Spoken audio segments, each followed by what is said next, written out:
So, 19. Juli, 18:16 Uhr, es schüttet wie Hölle und offensichtlich arbeitet der Graben, Gott sei Dank, und zwar ziemlich intensiv. Wie man hier gut sehen kann, haben wir hier Sturzbäche, hoppala, ein bisschen zu weit, aus dem Graben. Gott sei Dank haben wir ihn. Aber was das auch heißt, ist, dass der Schutz oben noch überhaupt nicht zieht.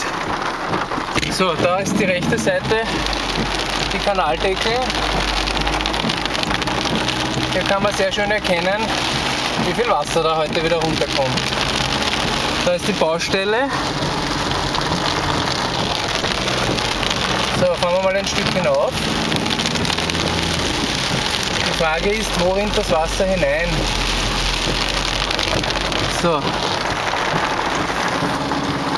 Woher kommt das Wasser? Hier ist der Wal, der unfertige.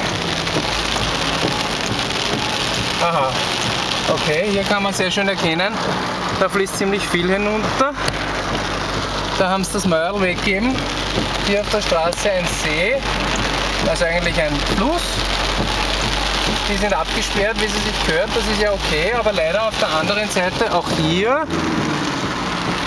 Wahnsinn, alles hinein in den Graben und unten wieder heraus.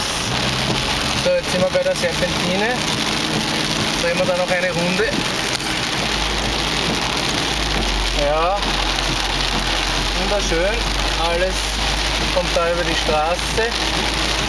Hier gut zu erkennen, da drehen wir oben um.